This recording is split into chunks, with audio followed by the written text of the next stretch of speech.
Have you ever ruined it with a guy and now regret it? Yes. It was a guy so handsome, I was stunned even when I was still in school and he graduated. Had a crush on him for years. But turns out he liked my best friend, and she was the type of girl who puts the guy in hold because she likes the gifts and the attention, but also likes to have fun. I remember thinking she was so stupid to treat him so badly. And if he looked at me, it would be different. Years passed on, and me and my friend went to a party. He was there because she called him there, only to ask him to buy her drinks. I was so pissed, I went to talk to him to say that she wasn't the perfect girl he thought, and to my surprise, we clicked so well, we didn't part ways until I was home. We were starting to be very close after this, and dated a couple times until my friend found out. I was very, very loyal and blind to my friends, and I believed her when she said he was only going out with me as a way to approach her, and that if she snapped her fingers, she'd have him on her feet again. So I thought he was playing games with me and stopped seeing him. I regret it so much because later his friends told me he actually was liking me. And it took me a while to realize my friend's true intentions. This was the start of the downfall of our friendship because I was regretting so much what I did that I snapped out of the way I was seeing her as a friend. I started to see her manipulative intentions to many people, including me, but she was so beautiful, people wouldn't pay attention to it. I was the closest person to her and didn't notice she was rotten inside because the outside was of a princess. My admiration for that person destroyed a relationship with a guy I was looking for since early school. I have no idea if the relationship would be long-term or anything, but the sensation of a missed opportunity sucks bad. And it's been years. Dang. That's sad, but I've seen it before. You should try to look the guy up and see what he's up to. Seriously, if he's not married or dating someone, ask him out to catch up. You guys both have common ground in being manipulated by that girl. Tell him you put your trust in the wrong person and apologize. Just saying, you never know what could come of it. I tried.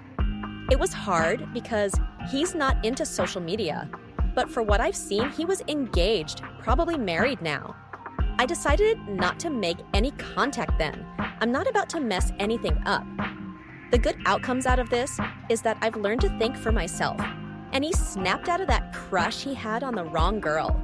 So kind of a happy ending too. No, but I had a girl break it off with me because I was too nice. She hit me up not too long ago for a catch-up, but I said no. LOL. Excellent. Kind of. I try not to dwell on it too much, but I had a fantastic set of dates with a guy, amazing conversations, chatting about anything and everything. He was so kind and respectful of me. And then what felt like out of the blue, days after an 8-hour date with multiple planned, he says he gets friend vibes. I feel like I let my fear of physical intimacy get the best of me. And maybe if I'd just taken the lead a bit more, things would have gone somewhere.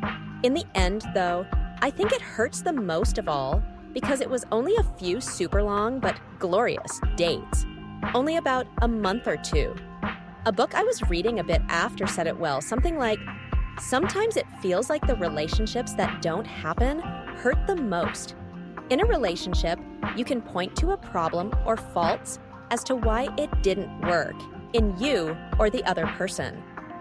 But when you date someone and almost get there, it ends up feeling like a referendum on your ability to deserve a relationship that's good. So, yeah, I try not to idealize this one guy or feel like ruined it, no matter how many other mediocre dates I go on.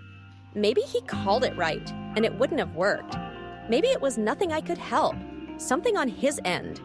But goddamn, does it hurt to feel like I was so close to something for the first time in a while and failed. So relate to the last two paragraphs. I completely agree. I've had a lot of brief flings and hookups and friends with benefits situations and just have generally talked to a lot of men, However, I've only really truly liked about 5 of them. I still think about 3 of them regularly. The other 2 I've moved on from completely. Granted, one of these things only just ended like a week ago, but the other 2 that still cross my mind I haven't spoken to in about a year and nearly 2 years, respectively. And as harsh as this sounds, the guys I liked, I don't even include my ex in that bracket, despite the fact that we literally dated and lived and worked together for 5 months. I never think about him, and looking back, I truly don't think we even really liked each other. We just got together out of circumstance and were incredibly compatible. He also f***ed me over numerous times in a variety of different ways, and I could never look at him the same. Yet, he's the only guy I've ever officially dated, and I never even got to officially date any of the guys I really liked, but I miss them far more. With him, I could just blame our incompatibilities, which were very glaring in hindsight and guaranteed that we would never last. With everyone else, I just miss the potential. Things might have hit the fan shortly in, but it's impossible to say, and the issues I had with my ex weren't present with these people. Religion, stance on kids, general personality clashing. It's also depressing because a guy who rejected me under the guise of, I just enjoy being single, got a girlfriend about 2 months later, and they've now been together for 8 to 9 months. I also happened to meet her just a few nights ago, which made me feel even worse because she was nice and pretty, and they seemed really happy, and I just feel like I f***ed up something that would have been good for me. He did like me before. I f***ed up it by acting like an alcoholic way too many times, LOL. Oh yeah, love of my absolute life. 5 years best friends, 3 together. I just couldn't stop with my drinking problem, though I was actively trying and going to therapy, and to be clear, I was never mean or abusive. I'm actually a very sweet drunk. There just got to be too many lies that he uncovered about my intake. Hidden bottles. He finally got sick and tired of all my dishonesty, and he left, understandably. I doubt I will ever regret anything more than that. Ever, ever, ever, ever, ever again in my life. He was it, you know, and I threw it away for... What? Fuck alcohol? Fuck addiction. Fuck me.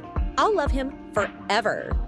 I'm trying to just be happy that I got to have him in my life at all. I just want to know, have you stopped since then? Well, after he packed up and officially moved to the other side of the country, my attitude became, well, fuck it. Who even cares anymore? Where I ramped it back up to 100, ghosted my therapist, and also neglected everything else, like brushing my hair, or showering regularly, or eating, etc. LOL. Big, huge depression. I think the only thing I managed to not neglect was my puppy. So, that lasted about a year, but I'm finally starting to rejoin the land of the living. I've cut down, and as of a couple months ago, I'm seeing a new therapist who specializes in substance abuse. And as of a couple weeks ago, started working with him to try to find an inpatient detox, or rehab, that accepts my insurance. I'm sure he'll never come back. It's not about that anymore. But as they say, you have to want to do it for yourself. And I'm definitely at that point now. God, I'm so sick of it. So proud of you. Sometimes we realize what we had, only after it's gone. In these stories, women open up about the moments they destroyed their own happiness. They thought they had time. They thought the love would last. But in the end, they were wrong. Maybe this video is a reminder to talk, to listen, to fight for love before it's too late. Because once it slips away, you can't always get it back.